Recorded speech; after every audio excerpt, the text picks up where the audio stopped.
الحمد للہ وحدہ والصلاة والسلام علی من لا نبی بعدہ اما بعد رب اشرح لی صدری ویسر لی امری واحلل عقدۃ من لسانی یفقہوا قولی رب زدنی علما رب زدنی علما رب زدنی فہما رب اعوذ بک من ہمزات الشیاطین وَأَعُوذُ بِكَ رَبِّ أَن يَحْضُرُونَ۔ آج کا ہمارا درس ایمان بالآخرہ کے موضوع پر ہے۔ ایمان بالآخرہ، آخرت پر ایمان۔ آخرت پر ایمان یہ ایمان کے ارکان میں سے ایک رکن ہے۔ ایمان کے 6 بنیادی ارکان ہیں، ان میں سے ایک رکن ایمان بالآخرہ، آخرت پر ایمان ہے۔ آخرت پر ایمان سے کیا مراد ہے؟ وہ التصدیق الجازم بأن اللہ تعالی سيعيد العباد مرة أخرى إلى الحياة بعد الموت للحساب وإقامة العدل۔ پختہ تصدیق کرنا، یقین کے ساتھ، جزم کے ساتھ تصدیق کرنا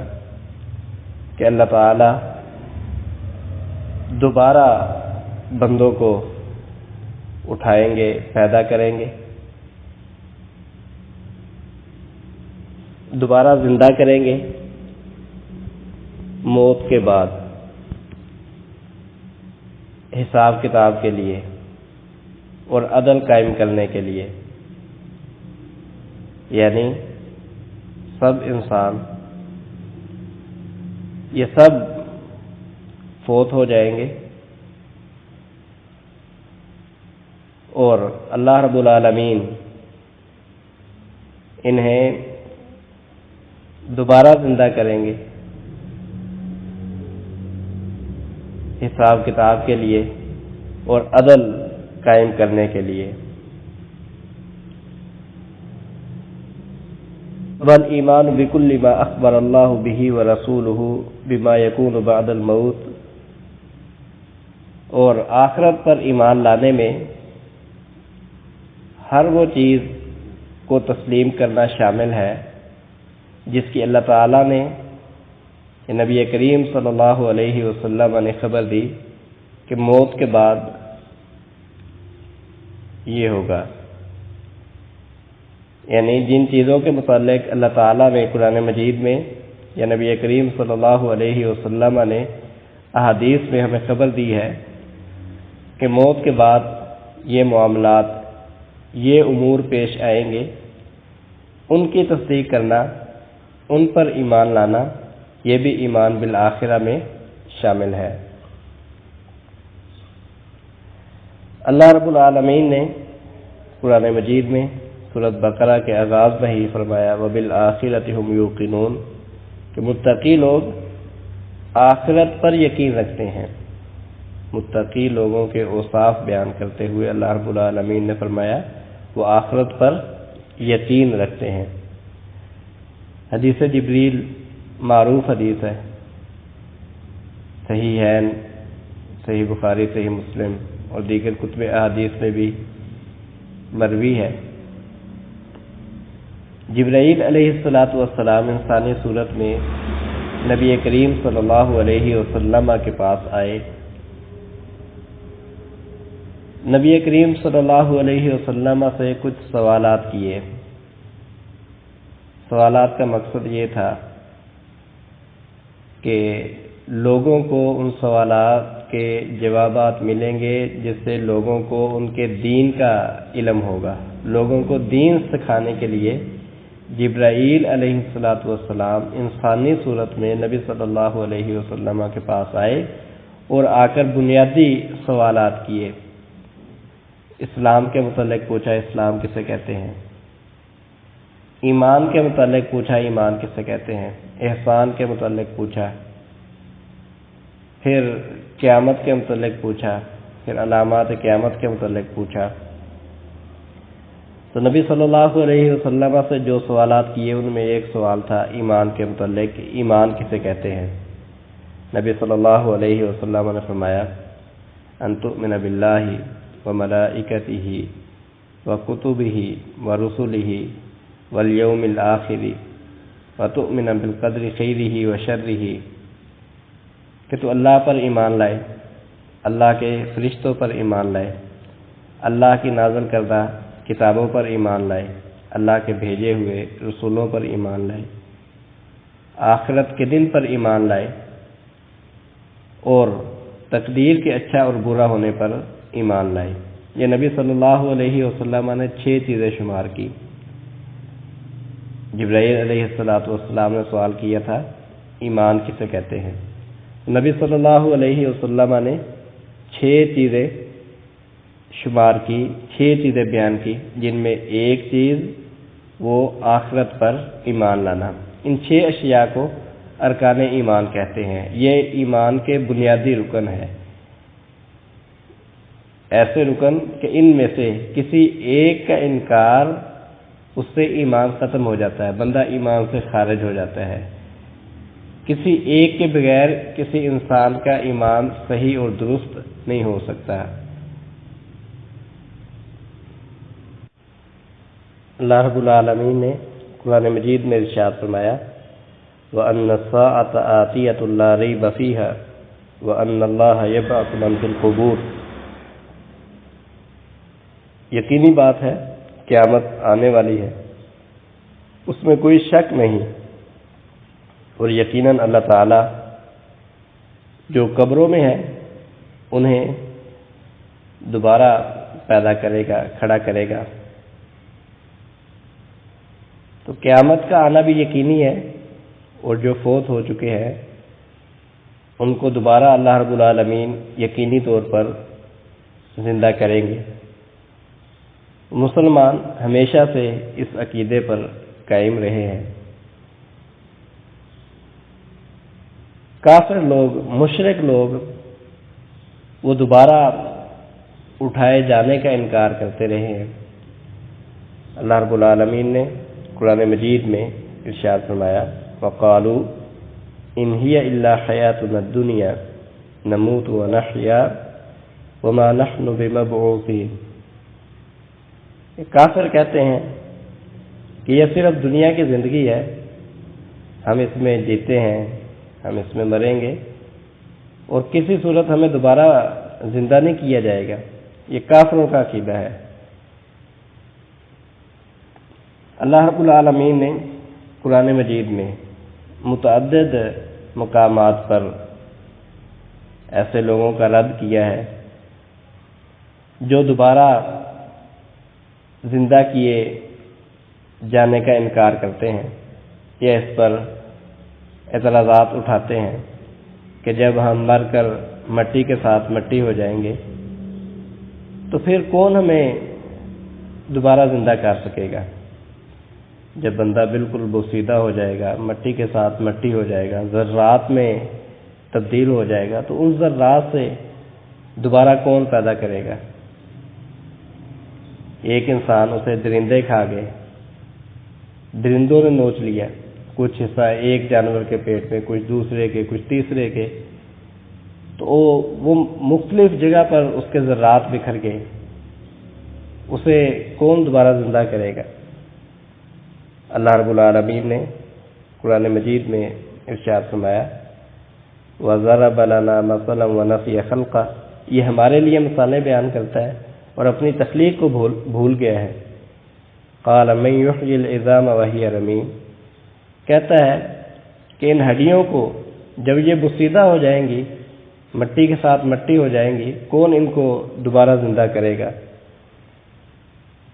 قُلْ يُحْيِيهَا الَّذِي أَنشَأَهَا أَوَّلَ مَرَّةٍ، ان کو بتا دو کہ انہیں وہی ذات دوبارہ پیدا کرے گی، دوبارہ زندہ کرے گی جس نے ان کو پہلی مرتبہ پیدا کیا۔ یعنی اللہ رب العالمین جس نے ان کو پہلی مرتبہ پیدا کیا، عدم سے وجود بخشا، جس نے عدم سے وجود بخشا، جس نے پہلی مرتبہ پیدا کیا، وہ انہیں دوسری مرتبہ زندہ کرنے پر بھی قادر ہے۔ یہ اللہ رب العالمین نے ایک دلیل دی ہے۔ جو لوگ دوبارہ اٹھائے جانے کا انکار کرتے ہیں اور ان کے ذہن میں یہ بات نہیں آتی، ان کی عقل میں یہ بات نہیں آتی کہ جب بندہ مٹی کے ساتھ مٹی ہو جائے گا، بالکل بوسیدہ ہو جائے گا، ذرات میں تبدیل ہو جائے گا، تو کیسے ان کو دوبارہ زندہ کیا جائے گا؟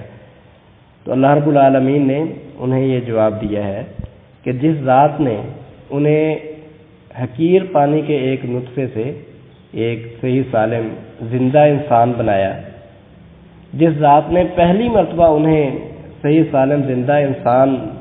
بنایا ہے اور پہلی مرتبہ پیدا کیا ہے، وہ دوسری مرتبہ اس کے لیے پیدا کرنا کیا مشکل ہے؟ پھر اللہ رب العالمین نے ارشاد فرمایا اولیس الذی خلق السماوات والارض بقادر علی ان یخلق مثلہم، کیا جس ذات نے زمین و آسمان کو پیدا کیا وہ اس جیسی مخلوق یعنی انسانوں جیسی مخلوق اس کو پیدا نہیں کر سکتا؟ یعنی اتنی بڑی زمین اور اتنے بڑے بڑے آسمان، جس ذات نے اتنی بڑی بڑی مخلوقات پیدا کی ہیں، اس کے لیے چھوٹا سا ایک انسان پیدا کرنا کیا مشکل ہے؟ تو اگر ان کے عقل میں یہ چیز نہیں آتی کہ دوبارہ کیسے زندہ کیا جائے گا، تو یہ زمین کی تخلیق کو دیکھ لیں کہ جس ذات نے اتنی بڑی زمین پیدا کی ہے، اور آسمانوں کی تخلیق کو دیکھیں کہ جس ذات نے بڑے بڑے آسمان پیدا کیے ہیں، اس کے لیے ایک چھوٹا سا انسان پیدا کرنا وہ کیا مشکل ہے؟ اور اللہ رب العالمین نے ارشاد فرمایا وَهُوَ الَّذِي يُرْسِلُ الرِّيَاحَ بُشْرًا بَيْنَ يَدَيْ رَحْمَتِهِ کہ اللہ رب العالمین ہی وہ ذات ہے جو اپنی رحمت سے پہلے ہواؤں کو بھیجتا ہے خوشخبری دینے کے لیے، بطور خوشخبری، یعنی بارش کی خوشخبری بنا کر اللہ رب العالمین پہلے ہوائیں چلاتا ہے، حتیٰ کہ جب وہ بھاری بادل اٹھا لیتی ہیں تو پھر ہم ان بادلوں کو ہانک کر کسی مردہ زمین، بنجر زمین کی طرف لے آتے ہیں اور اس پر بارش برساتے ہیں، اور اس کے ساتھ ہر طرح کے پھر پھل پھول اگاتے ہیں، نباتات اگاتے ہیں۔ تو یہ جو بنجر زمین تھی، مردہ ہو چکی تھی، بالکل خشک اور قحط سالی کا شکار ہو چکی تھی، دیکھنے سے کبھی انسان اس کو تصور نہیں کر سکتا تھا کہ یہ دوبارہ کبھی سرسبز و شاداب ہوگی، اس قدر قحط سالی کا شکار تھی۔ تو اسے اللہ رب العالمین نے اس پر بارش برسائی اور اسے دوبارہ سرسبز و شاداب بنا دیا۔ اللہ رب العالمین فرماتے ہیں کذالک نخرج الموتى، جس طرح ہم نے اس بنجر زمین کو، مردہ زمین کو دوبارہ سرسبز و شاداب بنا دیا، زندہ کر دیا، ایسے ہی اللہ رب العالمین مردوں کو دوبارہ زندہ کریں گے۔ اور اسی طرح اللہ رب العالمین نے ارشاد فرمایا وَمِنْ آیَاتِهِ أَنَّكَ تَرَى الْأَرْضَ خَاشِعَةً، کہ اللہ تعالیٰ کی نشانیوں میں سے ہے کہ آپ زمین کو خشک دیکھیں گے، قحط سالی کا شکار، مردہ، بنجر۔ فَإِذَا أَنزَلْنَا عَلَيْهَا الْمَاءَ اهْتَزَّتْ وَرَبَتْ، تو جب ہم اس پر بارش برساتے ہیں تو وہ لہلہا اٹھتی ہے اور اس میں نباتات اگنے لگتے ہیں اور بڑھنے لگتے ہیں اور وہ سرسبز و شاداب ہو جاتی ہے۔ إِنَّ الَّذِي أَحْيَاهَا لَمُحْيِي الْمَوْتَى، جس ذات نے اس زمین کو دوبارہ زندہ کیا ہے وہی ذات مردوں کو زندہ کرے گی۔ إِنَّ الَّذِي أَحْيَاهَا لَمُحْيِي الْمَوْتَى، جس نے اس بنجر زمین کو، مردہ زمین کو، قحط سالی کا شکار زمین کو دوبارہ سرسبز و شاداب بنایا ہے، دوبارہ اسے زندہ کیا ہے، وہی ذات مردوں کو دوبارہ زندہ کرے گی۔ اللہ رب العالمین نے یہ تین بنیادی دلیلیں قرآن مجید میں ذکر کی ہیں ان لوگوں کے لیے جو لوگ، جن کی عقل میں یہ چیز نہیں آتی کہ اللہ رب العالمین دوبارہ کیسے پیدا کریں گے۔ پہلی دلیل کہ جس ذات نے پہلی مرتبہ پیدا کیا ہے، جس نے عدم سے وجود بخشا ہے، حقیر سے پانی، ایک نطفے سے صحیح سالم زندہ انسان پیدا کیا ہے، اس کے لیے دوبارہ پیدا کرنا کوئی مشکل نہیں ہے۔ دوسری دلیل کہ جس نے زمین و آسمان جیسی بڑی بڑی مخلوقات پیدا کی ہیں، زمین و آسمان جیسی بڑی بڑی مخلوقات پیدا کی ہیں، اس کے لیے انسان جیسی چھوٹی سی مخلوق پیدا کرنا وہ کوئی مشکل کام نہیں ہے۔ اور تیسری دلیل کہ اللہ رب العالمین بنجر زمین پر قحط سالی کا شکار جو زمین ہوتی ہے، خشک زمین ہوتی ہے، اس پر پانی برسا کر اسے سرسبز و شاداب بنا دیتے ہیں، اسے دوبارہ سے زندہ کر دیتے ہیں۔ تو جو ذات اس زمین کو دوبارہ سے سرسبز و شاداب بنا دیتی ہے، وہی ذات مردوں کو دوبارہ زندہ کرے گی۔ تو ایمان بالآخرہ، آخرت پر ایمان، یعنی اس دنیا کی جب انتہا ہوگی تو پھر اللہ رب العالمین سب کو دوبارہ زندہ کریں گے، اور پھر حساب کتاب ہوگا اور عدل قائم ہوگا۔ یہ ہے ایمان بالآخرہ کا مطلب، یعنی آخرت پر ایمان لانا۔ آخرت کے مراحل کا آغاز ایک تو قیام الساعہ، قیامت یعنی قیامت قائم ہونے کے ساتھ ہوگا، اور دوسرا جس شخص کو موت آ جائے اس کے لیے بھی امور آخرت کا آغاز ہو جاتا ہے۔ اس لیے ہم اپنی بات کا آغاز وہ موت اور موت کے بعد قبر میں جو احوال پیش آتے ہیں اس سے کریں گے، اور پھر قیامت، لیکن قیامت سے پہلے علامات قیامت پر بات ہوگی، اور پھر قیامت پر، اور پھر قیامت یعنی قیامت قائم ہونے کے بعد کے جو مراحل ہیں میدان محشر کے ہیں، اور اس کے بعد جنت جہنم کے جو مراحل ہیں اس سے متعلق انشاءاللہ بات ہوگی۔ موت سے آخرت کا آغاز ہو جاتا ہے۔ اس کی دلیل مسند احمد کی ایک روایت ہے، نبی کریم صلی اللہ علیہ وسلم نے ارشاد فرمایا، ان العبد المؤمن اذا كان في انقطاع من الدنيا واقبال من الاخرہ، مومن آدمی جب اس دنیا سے آخرت کی طرف جا رہا ہوتا ہے، یعنی جب اس کی موت کا وقت ہوتا ہے،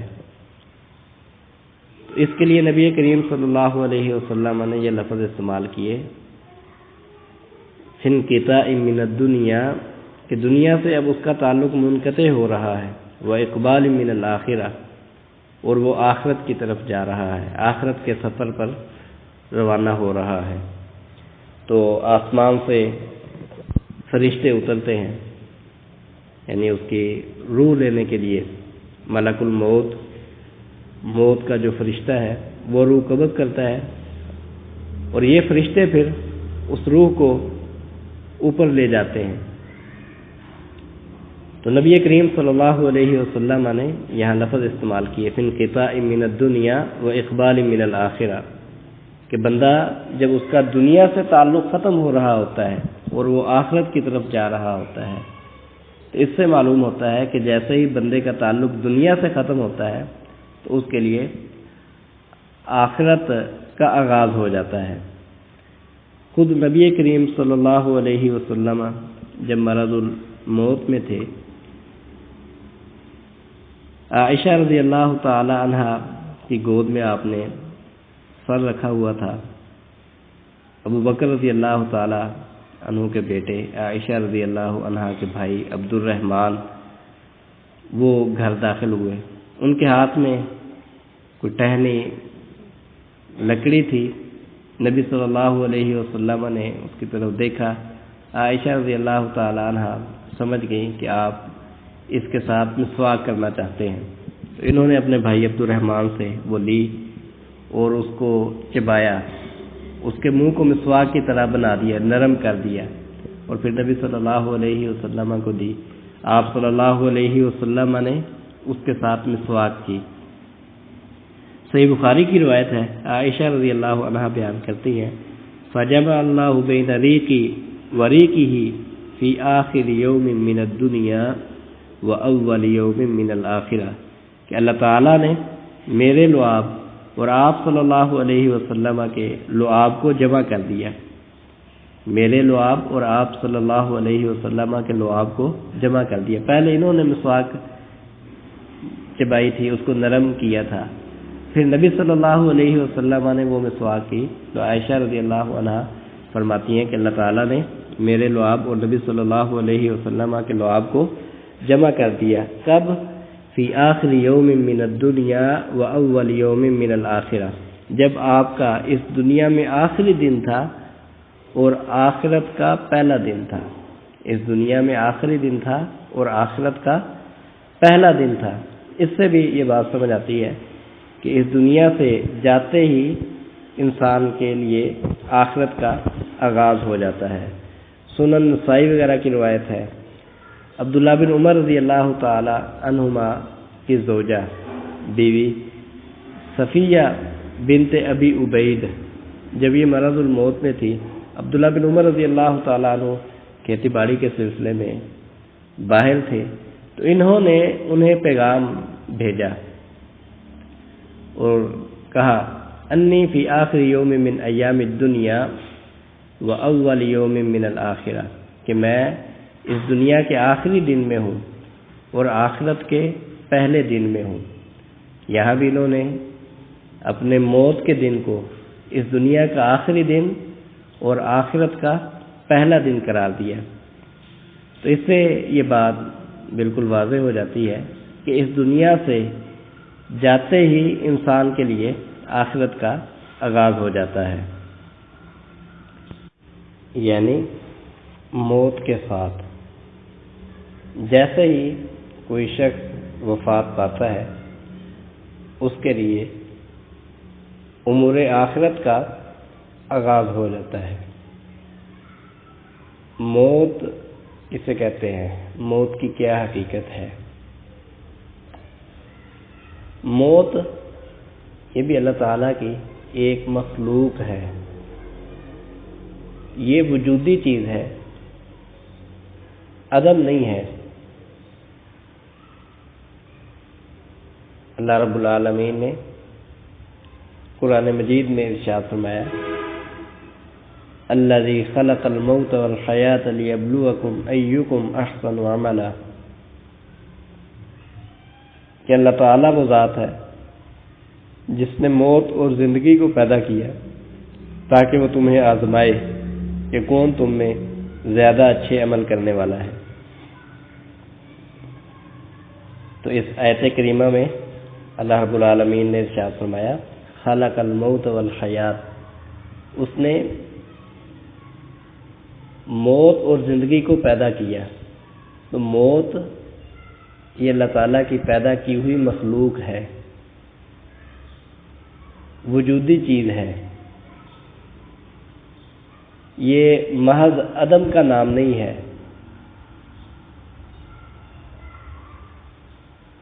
کل قیامت کے دن بھی جب جنتی جنت میں چلے جائیں گے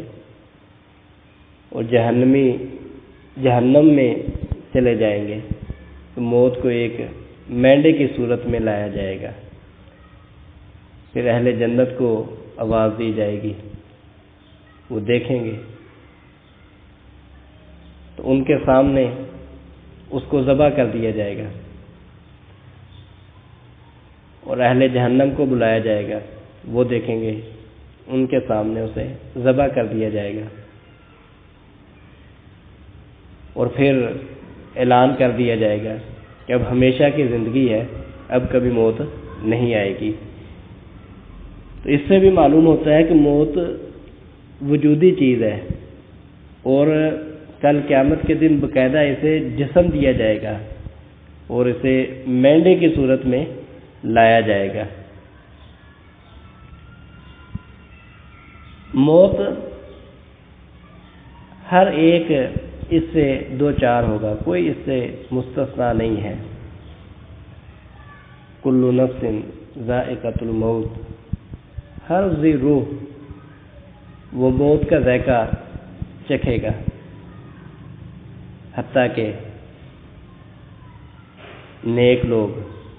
نیک سے نیک لوگ، انتہائی متقی پرہیزگار، حتیٰ کہ انبیاء، سب کے سب ان کے لیے موت حتمی ہے، ضروری ہے، کوئی اس سے مستثنا نہیں ہے۔ موت کا آ جانا یہ کسی انسان کے بطور انسان اس میں کوئی نقص اور عیب نہیں ہے،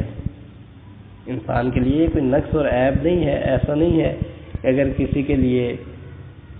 موت کو تسلیم کر لیا جائے کہ اسے موت آ گئی ہے یا اسے موت آئے گی تو اس سے اس میں کوئی نقص ثابت ہو جائے گا، یعنی بطور انسان یہ کوئی نقص اور عیب نہیں ہے۔ بعض انبیاء کے لیے قرآن مجید میں صراحتاً موت کا لفظ استعمال کیا گیا ہے۔ اگر یہ انسانیت میں کوئی نقص اور عیب ہوتا یا کوئی ایسی چیز ہوتی کہ جس سے انسانیت کی کمال میں نقص آتا ہے، کمی آتی ہے، تو پھر یہ انبیاء کے لیے استعمال نہ ہوتا۔ قرآن مجید میں بعض انبیاء کے لیے صراحتاً موت کا لفظ استعمال ہوا ہے۔ اللہ رب العالمین نے قرآن مجید میں ارشاد فرمایا، ام کنتم شہداء اذ حضر یعقوب الموت، یا تم اس وقت حاضر تھے جب یعقوب علیہ السلام کو موت آئی۔ یہاں قرآن مجید میں یعقوب علیہ السلام کے لیے موت کا لفظ استعمال ہوا ہے، اور اللہ تعالیٰ نے ارشاد فرمایا، وَلَقَدْ جَاءَكُمْ يُوسُفُ مِنْ قَبْلُ بِالْبَيِّنَاتِ فَمَا زِلْتُمْ فِي شَكٍّ مِّمَّا جَاءَكُمْ بِهِ حَتَّى إِذَا هَلَكَ قُلْتُمْ لَن يَبْعَثَ اللَّهُ مِن بَعْدِهِ رَسُولًا، کہ یوسف علیہ السلام اس سے پہلے تمہارے پاس واضح دلائل لے کر آئے، تم ہمیشہ اس کے لائے ہوئے دین میں شک میں مبتلا رہے، حتیٰ اذا ہلک، حتیٰ کہ جب وہ فوت ہو گئے۔ یہاں یوسف علیہ السلام کے لیے ہلاکہ کا لفظ استعمال ہوا ہے، وفات کے معنی میں، فوت ہونے کے معنی میں۔ سلیمان علیہ السلام کے متعلق فرمایا، فلما قضینا علیہ الموت ما دلہم علی موتہ الا دابۃ الارض، کہ جب ہم نے اسے موت دے دی، یعنی سلیمان علیہ السلام کو، تو نہیں انہیں بتایا اس کی موت کا، الا دابۃ الارض، مگر زمین کے کیڑوں نے۔ یہاں سلیمان علیہ السلام نے کے لیے، سلیمان علیہ السلام کے لیے موت کا لفظ استعمال ہوا کہ جب ہم نے اسے موت دی۔ ابراہیم علیہ السلام نے اللہ رب العالمین کا تعارف بیان کرتے ہوئے فرمایا تھا، والذی یمیتنی ثم یحیین، میرا رب، میرا معبود، میرا الہ وہ ذات ہے جو مجھے موت دے گا پھر مجھے زندہ کرے گا۔ یا ابراہیم علیہ السلام اپنے متعلق یہ کہہ رہے ہیں اور اللہ تعالیٰ کا تعارف کرواتے ہوئے کہہ رہے ہیں کہ اللہ تعالیٰ وہ ذات ہے جو مجھے موت دے گا۔ یحییٰ علیہ السلام کے متعلق سورہ مریم میں ہے، وَسَلَامٌ عَلَيْهِ يَوْمَ وُلِدَ وَيَوْمَ يَمُوتُ وَيَوْمَ يُبْعَثُ حَيًّا، کہ اس پر سلامتی ہو جس دن وہ پیدا ہوا، جس دن وہ فوت ہوگا اور جس دن اسے دوبارہ زندہ کیا جائے گا۔ یہاں یوم یموت، جس دن وہ فوت ہوگا، موت کا لفظ استعمال ہوا۔ عیسیٰ علیہ السلام کے متعلق سورہ مریم میں ہی ہے، والسلام علیہ یوم ولدت و یوم اموت و یوم ابعث حیا، مجھ پر سلامتی ہو جس دن میں پیدا ہوا اور جس دن میں فوت ہوگا اور جس دن مجھے دوبارہ زندہ کیا جائے گا۔ یہاں عیسیٰ علیہ السلام کے متعلق موت کا لفظ ہے۔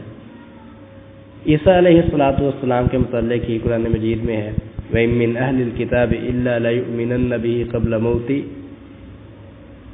کہ اہل کتاب میں سے ہر ایک اس کی موت سے پہلے، یعنی عیسیٰ علیہ السلام کی موت سے پہلے اس پر ایمان لے آئے گا۔ یہاں بھی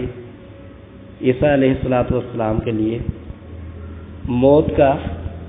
لفظ استعمال ہوا۔ خود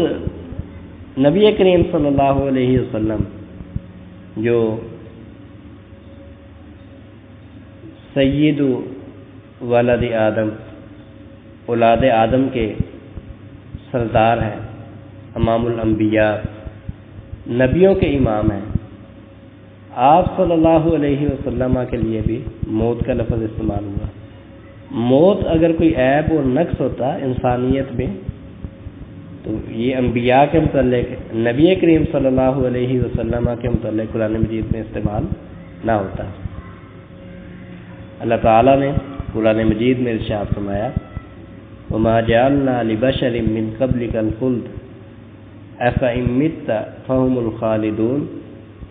ہم نے آپ سے پہلے کسی انسان کے لیے ہمیشہ کی زندگی نہیں بنائی، کیا آپ اگر فوت ہو جائیں گے تو کیا یہ ہمیشہ رہنے والے ہیں، وہ ہمیشہ رہیں گے، یعنی آپ کے دشمن۔ تو یہاں نبی کریم صلی اللہ علیہ وسلم کے لیے موت کا لفظ استعمال ہوا۔ اِنَّكَ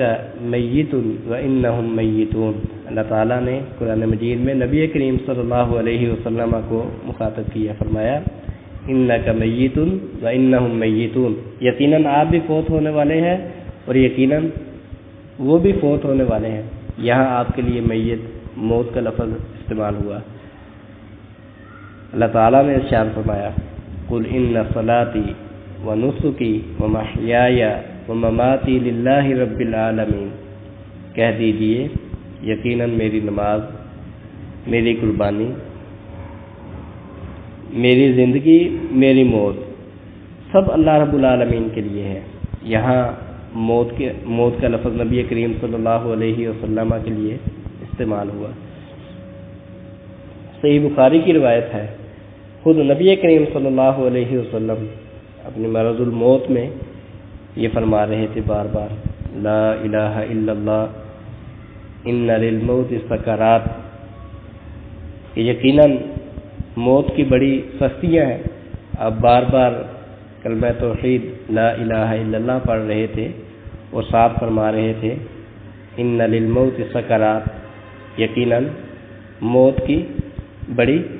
سختیاں ہیں۔ یہاں نبی کریم صلی اللہ علیہ وسلم نے موت کا لفظ استعمال کیا۔ نبی صلی اللہ علیہ وسلم جب وفات پا گئے، صحابہ کرام رضوان اللہ تعالیٰ علیہم اجمعین بڑی پریشانی کے عالم میں تھے، حتیٰ کہ عمر رضی اللہ تعالیٰ عنہ انہوں نے اعلان کر دیا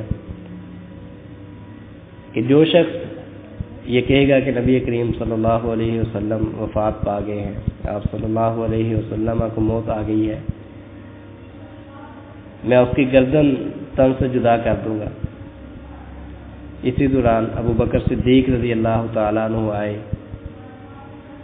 نبی کریم صلی اللہ علیہ وسلم کو دیکھا، آپ کو بوسہ دیا، آپ کے آنسو بہہ رہے تھے، اور فرمایا لا یجمع اللہ علیک موتتین، اللہ تعالیٰ کبھی بھی آپ پر دو موتیں جمع نہیں کرے گا۔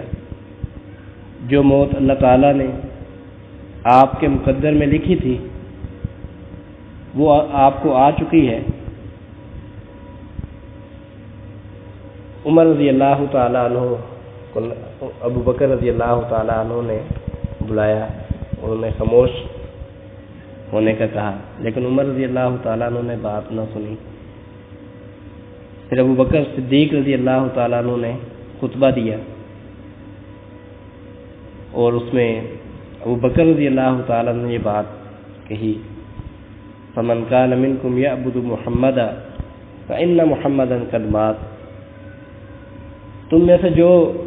محمد صلی اللہ علیہ وسلم کی عبادت کرتا تھا تو محمد صلی اللہ علیہ وسلم فوت ہو چکے ہیں۔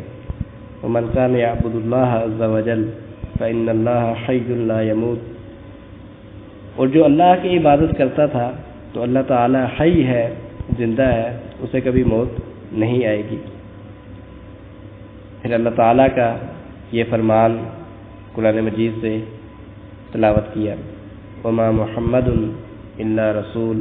قد خلت من قبلہ الرسل، یہ آیت پڑھی کہ محمد صلی اللہ علیہ وسلم بھی ایک رسول ہے، آپ سے پہلے بھی بہت سے رسول گزر چکے، جیسے پہلے رسول وہ اپنی زندگی گزار کر چلے گئے، ایسے ہی نبی کریم صلی اللہ علیہ وسلم بھی اپنی زندگی گزار کر چلے گئے۔ یہاں ابو بکر صدیق رضی اللہ تعالیٰ عنہ نے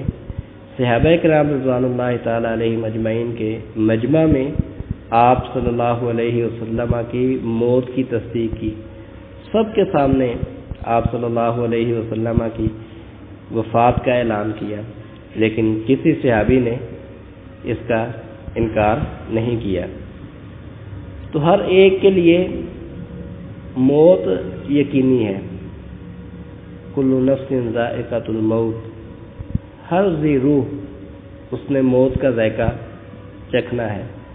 کوئی اس سے مستثنا نہیں ہے۔ موت ہر ایک کے لیے یقینی اور حتمی ہے، کوئی نیک ہو، بد ہو، صالح ہو یا فاسق فاجر ہو، مسلم ہو یا کافر ہو، نیک سے نیک ہو، حتیٰ کہ صلحاء، علماء، انبیاء، کوئی ایک اس سے مستثنا نہیں ہے۔ بعض لوگ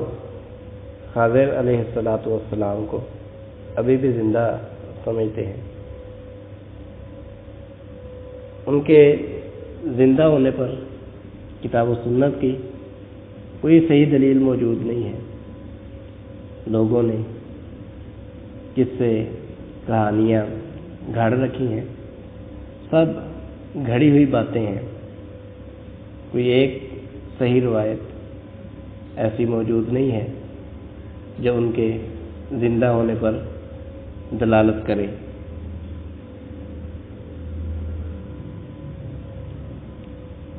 تو موت سب کے لیے یقینی ہے، کوئی اس سے مستثنا نہیں ہے۔ دوسری چیز جس پر ایمان لانا ضروری ہے، ہر ایک کی موت کا وقت مقرر ہے۔ جیسے موت ہر ایک کے لیے یقینی ہے، اس کی موت کا وقت بھی مقرر ہے۔ اللہ تعالیٰ نے قرآن مجید میں ارشاد فرمایا، وَمَا كَانَ لِنَفْسٍ أَن تَمُوتَ إِلَّا بِإِذْنِ اللَّهِ كِتَابًا مُؤَجَّلًا، کسی نفس کے لیے ممکن نہیں کہ وہ اللہ کے حکم کے بغیر فوت ہو جائے۔ کتاب مؤجلہ، لکھے ہوئے کے مطابق، یعنی جب اسے موت آئے گی، جو اس کی تقدیر میں لکھا ہوا ہے، جتنا ٹائم، جو ٹائم اس کی تقدیر میں لکھا ہوا ہے، اسی وقت اس کی موت آئے گی۔ قرآن مجید میں کئی ایک مقامات پر اللہ رب العالمین نے یہ بات ذکر کی ہے کہ کوئی قوم اپنے مقررہ وقت سے ایک سیکنڈ نہ لیٹ ہوگی، نہ لیٹ ہو سکتی ہے، نہ اس سے پہلے انہیں موت آئے گی۔ ہر ایک کے لیے موت یقینی ہے، اور جو ٹائم اس کا لکھا ہوا ہے اسی ٹائم پر اسے موت آئے گی، اس میں ایک لمحے کی بھی تقدیم و تاخیر نہیں ہوگی۔ تو انسان کو اپنی موت یاد کرتے رہنا چاہیے۔ نبی کریم صلی اللہ علیہ وسلم نے بھی حکم دیا ہے کہ موت کو کثرت سے یاد کیا جائے۔ اسی طرح موت کے بعد کے جو مراحل ہیں ان کی تیاری کی جائے۔ نبی کریم صلی اللہ علیہ وسلم نے عبداللہ بن عمر رضی اللہ تعالیٰ عنہما کے کندھے سے پکڑ کر کہا تھا، کن فی الدنیا کأنک غریب و عابر سبیل، دنیا میں ایک اجنبی کی طرح یا مسافر کی طرح رہو، یعنی دنیا میں اس کو اپنا مستقل ٹھکانہ نہ سمجھو، ایک اجنبی کی طرح اور ایک مسافر کی طرح زندگی گزارو۔ عبداللہ بن عمر رضی اللہ تعالیٰ عنہما کہا کرتے تھے، اذا امسیت فلا تنتظر الصباح واذا اصبحت فلا تنتظر المساء، کہ جب آپ شام کر لیں تو پھر صبح کا انتظار نہ کریں، اور جب آپ صبح کر لیں تو پھر شام کا انتظار نہ کریں، یعنی اس قدر زندگی کو عارضی سمجھیں۔ وخذ من صحتک لمرضک ومن حیاتک لموتک، اپنی صحت سے مرض کے لیے کچھ تیار کر لو، یعنی بیمار ہونے سے پہلے حالت صحت میں کچھ اعمال کر لو، اور موت آنے سے پہلے اپنی زندگی میں کچھ اعمال کر لو، موت کے بعد والے مراحل کی تیاری کر لو۔ صحیح بخاری وغیرہ کی یہ روایت ہے۔ اللہ تعالیٰ نے قرآن مجید میں فاسق، فاجر اور کافر لوگوں کے متعلق فرمایا، حتی اذا جاء احدهم الموت قال رب ارجعون لعلی اعمل صالحا فیما ترکت، جب ان میں سے کسی ایک کو موت آتی ہے تو کہتا ہے، یا اللہ مجھے واپس لوٹا دے، دوبارہ دنیا میں بھیج دے، دوبارہ مجھے زندگی عطا کر دے، تاکہ جو میں مال و متاع چھوڑ کر آیا ہوں اس میں جا کر کچھ نیک اعمال کر لوں۔ کلا، اب ہرگز ایسا نہیں ہوگا، یعنی موت کے وقت پھر وہ خواہش اور تمنا کرتا ہے کہ کاش مجھے ایک مرتبہ دنیا میں بھیج دیا جائے، ایک موقع دیا جائے، تو اب میں نیک اعمال کروں گا، اعمال صالحہ کروں گا، اللہ رب العالمین کی فرما برداری اور اطاعت میں زندگی گزاروں گا۔ لیکن اللہ تعالیٰ نے فرمایا، کلا، اب ایسا نہیں ہوگا۔ اب اللہ تعالیٰ نے ہمیں مہلت دی ہوئی ہے، ہمیں اس مہلت سے فائدہ اٹھانا چاہیے، نیک اعمال کرنے چاہیے، اللہ رب العالمین کی فرما برداری اور اطاعت میں زندگی گزارنی چاہیے، اپنے مال و متاع کو اللہ کے راستے میں خرچ کرنا چاہیے۔ پھر جب موت کا وقت آ جائے گا، اس وقت کسی کے کہنے سے کسی کو مہلت نہیں دی جائے گی۔ جب موت کا وقت آتا ہے، جو نیک لوگ ہوتے ہیں جنہوں نے اللہ رب العالمین کی فرما برداری، اطاعت میں زندگی گزاری ہوتی ہے، فرشتے اسی وقت انہیں خوشخبریاں سناتے ہیں۔ اللہ رب العالمین نے قرآن مجید میں ارشاد فرمایا، ان الذین قالوا ربنا اللہ ثم استقاموا تتنزل علیہم الملائکہ الا تخافوا ولا تحزنوا وابشروا بالجنۃ التي کنتم توعدون، کہ یقیناً وہ لوگ جو کہتے ہیں ہمارا رب اللہ ہے، پھر اس پر استقامت اختیار کرتے ہیں، تتنزل علیہم الملائکہ، ان پر فرشتے اترتے ہیں۔ جو لوگ کہتے ہیں کہ ہمارا رب اللہ ہے، پھر اس پر استقامت اختیار کرتے ہیں، یعنی زندگی اس کے مطابق گزارتے ہیں اور اس پر قائم رہتے ہیں، تو فرشتے ان پر اترتے ہیں۔ دنیا میں بھی فرشتے اترتے ہیں انسانوں کی مدد کے لیے، جنگ بدر وغیرہ میں مسلمانوں کی مدد کے لیے فرشتے اترے، لیکن دنیا میں عموماً فرشتے نظر نہیں آتے اپنی اصلی حالت میں۔ جب انسان کو موت آتی ہے تو جو نیک لوگ ہیں فرشتے اس وقت انہیں ان کے پاس آتے ہیں اور خوشخبری دیتے ہیں۔ پھر قبر میں فرشتے آتے ہیں اور نیک آدمی کو خوشخبری دیتے ہیں، اور پھر قبر سے جب اسے اٹھایا جائے گا اس وقت اسے خوشخبری دیتے ہیں۔ یعنی دنیا میں بھی فرشتے انسان کی مدد کے لیے آتے ہیں، لیکن عموماً دنیا میں فرشتے نظر نہیں آتے۔ جب انسان کی موت کا وقت آتا ہے، یقیناً یہ ایک وحشت کا وقت ہے، خوف کا وقت ہوتا ہے، لیکن فرشتے اس وقت اترتے ہیں اور نیک آدمی کو خوشخبری سناتے ہیں۔ قبر میں انسان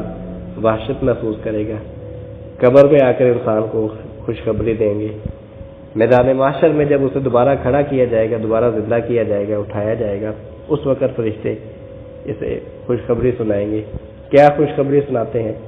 اللہ تخافوا ولا تحزنوا، کہ تم ڈرو نہ، غم نہ کرو۔ اللہ تخافوا ولا تحزنوا، نہ ڈرو نہ غم کرو۔ وابشروا بالجنۃ التي كنتم توعدون، اور اس جنت کی خوشخبری قبول کرو جس کا تم سے وعدہ کیا جاتا تھا۔ نحن اولیاؤکم فی الحیاۃ الدنیا وفی الآخرہ، ہم تمہارے اولیاء ہیں، دوست ہیں، دنیاوی زندگی میں بھی اور آخرت میں بھی۔ وَلَكُمْ فِيهَا مَا تَشْتَهِي أَنفُسُكُمْ وَلَكُمْ فِيهَا مَا تَدَّعُونَ، تمہیں جنت میں ہر وہ چیز ملے گی جو تم خواہش کرو گے اور جو چیز تم طلب کرو گے۔ نزلا من غفور الرحیم، یہ اللہ تعالیٰ کی طرف سے جو غفور الرحیم ہے اس کی طرف سے مہمان نوازی ہوگی۔ تو نیک آدمی جب اس کی موت کا وقت ہوتا ہے، جب اس کی روح کو قبض کیا جاتا ہے، اسی وقت فرشتے اسے خوشخبری سنا دیتے ہیں۔ اللہ تخافوا ولا تحزنوا، کہ تم خوف نہ کھاؤ، غم نہ کرو، اور جنت کی خوشخبری قبول کرو۔ اللہ رب العالمین سے دعا ہے کہ اللہ تعالی ہمیں بھی ایسے لوگوں میں شامل فرما لے۔ اور اس کے مقابلہ میں جو برے لوگ ہیں، فاسق فاجر، اللہ رب العالمین کے نافرمان لوگ، تو موت کے وقت سے ہی وہ عذاب سے دو چار ہونا شروع ہو جاتے ہیں۔ اللہ رب العالمین نے قرآن مجید میں ارشاد فرمایا، وَلَوْ تَرَىٰ إِذِ الظَّالِمُونَ فِي غَمَرَاتِ الْمَوْتِ وَالْمَلَائِكَةُ بَاسِطُو أَيْدِيهِمْ أَخْرِجُوا أَنفُسَكُمْ الْيَوْمَ تُجْزَوْنَ عَذَابَ الْهُونِ، کاش آپ دیکھ لیں کہ جب ظالم موت کی سختیوں میں ہوتے ہیں، فی غمرات الموت، موت کی سختیوں میں ہوتے ہیں، والملائکۃ باسطو ایدیہم، اور فرشتے ان کی طرف ہاتھ پھیلائے ہوئے ہوتے ہیں، یعنی انہیں مارنے پیٹنے کے لیے انہوں نے اپنے ہاتھ پھیلائے ہوئے ہوتے ہیں۔ اخرجوا انفسکم، اور ساتھ کہہ رہے ہوتے ہیں نکالو اپنی جان، روح کو نکال رہے ہوتے ہیں، اور ساتھ کہہ رہے ہوتے ہیں الیوم تجزون عذاب الہون، آج تمہیں ذلت کا عذاب دیا جائے گا، ذلیل و رسوا کرنے والا عذاب دیا جائے گا۔ تو جو فاسق فاجر ہے اس کی موت کے وقت سے ہی عذاب کا آغاز ہو جاتا ہے، اور اسی وقت سے ہی فرشتے اسے مارنا پیٹنا شروع کر دیتے ہیں۔ سورہ محمد کے اندر اللہ رب العالمین نے ارشاد فرمایا، فَكَيْفَ إِذَا تَوَفَّتْهُمُ الْمَلَائِكَةُ يَضْرِبُونَ وُجُوهَهُمْ وَأَدْبَارَهُمْ پھر کیا حالت ہوگی جب فرشتے انہیں فوت کرتے ہیں، وہ ان کے چہروں پر اور ان کی پیٹھوں پر مار رہے ہوتے ہیں۔ اسی طرح اللہ رب العالمین نے سورہ انفال کے اندر ارشاد فرمایا، وَلَوْ تَرَىٰ إِذْ يَتَوَفَّى الَّذِينَ كَفَرُوا الْمَلَائِكَةُ يَضْرِبُونَ وُجُوهَهُمْ وَأَدْبَارَهُمْ، کاش آپ وہ منظر دیکھ لیں کہ جب کافروں کو فرشتے فوت کرتے ہیں وہ ان کے چہروں پر مار رہے ہوتے ہیں اور ان کی پیٹھوں پر مار رہے ہوتے ہیں۔ اسی طرح سورۃ النحل میں اللہ رب العالمین نے ارشاد فرمایا، الذین تتوفاہم الملائکۃ ظالمی انفسہم، کہ جو لوگ اپنی جانوں پر ظلم کرنے والے ہوتے ہیں، یعنی اللہ تعالیٰ کی نافرمانی کر کے، جس کو فجور کے ساتھ، کفریہ کاموں کے ساتھ، تو جب فرشتے انہیں فوت کرتے ہیں فَأَلْقَوْا السَّلَمَ مَا كُنَّا نَعْمَلُ مِنْ سُوءٍ، تو پہلے وہ اپنے آپ کو فرما بردار بنا کر پیش کرتے ہیں، کہتے ہیں کہ ہم تو فرما بردار تھے، ہم نے تو کوئی برا کام کیا ہی نہیں ہے۔ بلا ان اللہ علیم بما کنتم تعملون، کیوں نہیں، فرشتے جواب دیتے ہیں یقیناً اللہ تعالیٰ کو تمہارے اعمال کا علم ہے، یعنی ان کے انکار کرنے سے کہ دنیا میں جو وہ برے اعمال کرتے رہے، اللہ رب العالمین کی نافرمانی کرتے رہے، ان کے انکار کرنے سے بات نہیں چلے گی۔ فرشتے جواب دیتے ہیں یقیناً اللہ کو علم ہے جو تم عمل کرتے رہے۔ تو جو برے لوگ ہیں، فاسق فاجر ہیں، ان کی موت کے وقت سے ہی عذاب کا سلسلہ شروع ہو جاتا ہے، اور موت کے وقت سے ہی فرشتے انہیں مارنا پیٹنا شروع کر دیتے ہیں۔ اللہ رب العالمین ہمیں موت کی سختیوں سے اور قبر کے عذاب سے محفوظ رکھے۔ مسند احمد کی ایک طویل روایت میں مومن آدمی اور کافر شخص کی روح قبض کرتے وقت جو کیفیت ہوتی ہے وہ منظر بیان کیا گیا ہے۔ برا بن عازب رضی اللہ تعالیٰ عنہ بیان کرتے ہیں کہ ہم نبی کریم صلی اللہ علیہ وسلم کے ساتھ ایک جنازے میں تھے، قبر کے پاس پہنچے، ابھی قبر تیار نہیں ہوئی تھی، وہاں نبی صلی اللہ علیہ وسلم نے فرمایا استعیذوا باللہ من عذاب القبر، آپ نے 2 یا 3 مرتبہ کہا کہ عذاب قبر سے اللہ کی پناہ طلب کرو۔ نبی صلی اللہ علیہ وسلم نے فرمایا کہ مومن آدمی جب دنیا سے اس کا تعلق ختم ہو رہا ہوتا ہے اور وہ آخرت کی طرف جا رہا ہوتا ہے تو آسمان سے سفید چہروں والے فرشتے اترتے ہیں، ان کے چہرے سورج کی طرح، گویا کہ سورج کی طرح چمک رہے ہوتے ہیں، یعنی خوبصورت ہوتے ہیں، ان کے پاس جنتی کفن ہوتا ہے، جنتی خوشبو ہوتی ہے، وہ کچھ مسافت پر آ کر بیٹھ جاتے ہیں۔ ملک الموت، موت کا فرشتہ آتا ہے اور کہتا ہے ایتھا النفس الطیبہ، اے پاکیزہ روح، اخرجی الی مغفرۃ من اللہ ورضوان، اللہ کی مغفرت اور اللہ کی رضامندی کی طرف آ، فتخرج تسیل کما تسیل القطرۃ من فی السقاء، تو وہ اس طرح آسانی سے روح نکل آتی ہے جیسے مشکیزے کے منہ سے پانی کا قطرہ ٹپکتا ہے، یعنی اس پانی کے قطرے کے ٹپکنے میں جیسے ذرہ برابر کوئی مشکل نہیں ہوتی، ایسے آسانی سے مومن آدمی کی روح وہ اس کے جسم سے نکل آتی ہے۔ ملک الموت اسے اپنے قبضے میں لیتے ہیں، جیسے ہی ملک الموت، موت کا فرشتہ اسے اپنے قبضے میں لیتا ہے تو 2 فرشتے آسمانوں سے آئے ہوتے ہیں، وہ فوراً اسے لے لیتے ہیں اور جنتی کفن اسے پہناتے ہیں، اس سے روئے زمین کی جو سب سے عمدہ خوشبو ہے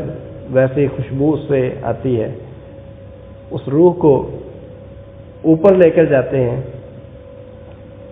جہاں کہیں فرشتوں کے گروہ سے گزرتے ہیں، وہ پوچھتے ہیں کہ یہ پاکیزہ روح کس کی ہے؟ تو وہ جواب دیتے ہیں فلاں ابن فلاں، جو اس کا اس دنیا میں سب سے اچھا نام ہوتا ہے وہ نام ذکر کر کے بتاتے ہیں کہ یہ فلاں بن فلاں ہے، حتیٰ کہ آسمان دنیا تک پہنچتے ہیں، وہاں دروازہ کھلواتے ہیں، اس کے لیے دروازہ کھولا جاتا ہے، اور پھر ہر آسمان والے باقاعدہ اسے پروٹوکول دیتے ہیں، دوسرے آسمان تک پہنچاتے ہیں،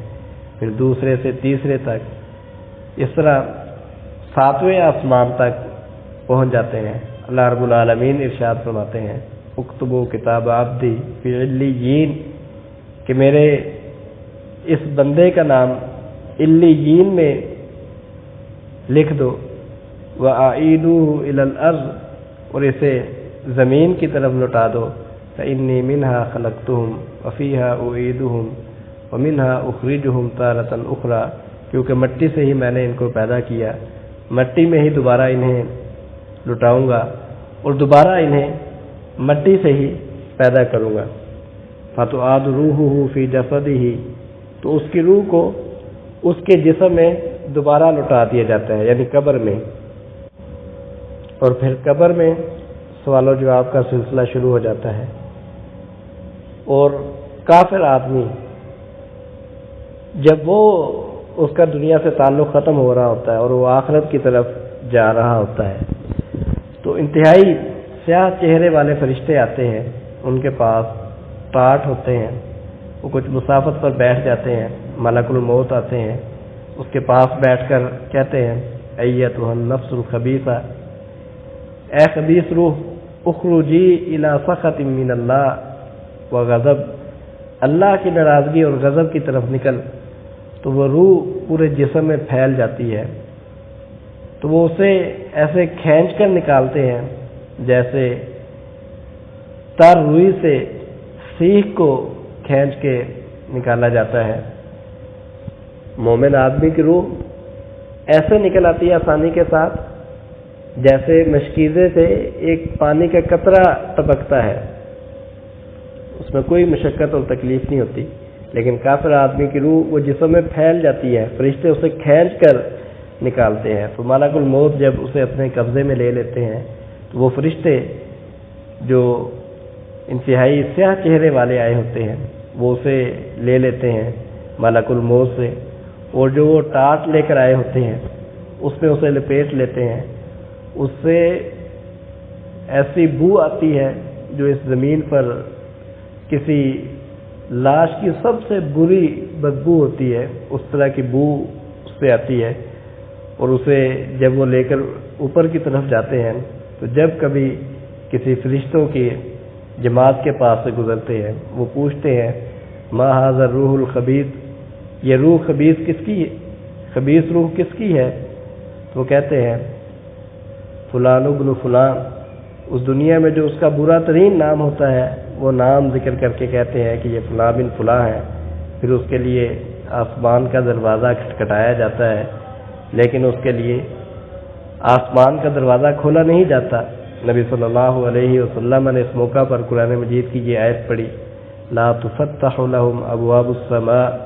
ولا يدخلون الجنہ حتى یلج الجمل فی سم الخیاط، کہ ان کے لیے آسمان کے دروازے نہیں کھولے جاتے اور نہ وہ جنت میں داخل ہوں گے۔ اللہ رب العالمین فرماتے ہیں اکتبوا کتابہ فی سجین، اس کا نام سجین میں لکھ دو، اور پھر اس کی روح کو پھینک دیا جاتا ہے۔ نبی صلی اللہ علیہ وسلم نے اس موقع پر قرآن مجید کی یہ آیت پڑھی وَمَن يُشْرِكْ بِاللَّهِ فَكَأَنَّمَا خَرَّ مِنَ السَّمَاءِ فَتَخْطَفُهُ الطَّيْرُ أَوْ تَهْوِي بِهِ الرِّيحُ فِي مَكَانٍ سَحِيقٍ، کہ جو اللہ کے ساتھ شرک کرتا ہے گویا کہ وہ آسمان سے گر پڑا، یعنی اتنی بلندی سے نیچے گرا، اور پرندے اسے اچک رہے ہیں، یا ہوا اسے کسی دور جگہ پر اڑا لے جاتی ہے۔ فَتُعَادُ رُوحُهُ فِي جَسَدِهِ، تو اس کے بھی جسم میں اس کی روح لٹا دی جاتی ہے، اور پھر قبر کے سوال جواب کا سلسلہ شروع ہو جاتا ہے۔ تو یہ ایک مومن اور کافر آدمی کی روح کے قبض کرنے کی کیفیت کا منظر تھا، جو متعدد آیات میں بیان کیا گیا اور نبی صلی اللہ علیہ وسلم کی اس حدیث میں بیان کیا گیا کہ مومن آدمی کی جب روح قبض کی جاتی ہے اسی وقت سے فرشتے اسے خوشخبریاں سنانا شروع کر دیتے ہیں، اور کافر آدمی نافرمان باغی شخص اس کی جب روح قبض کی جاتی ہے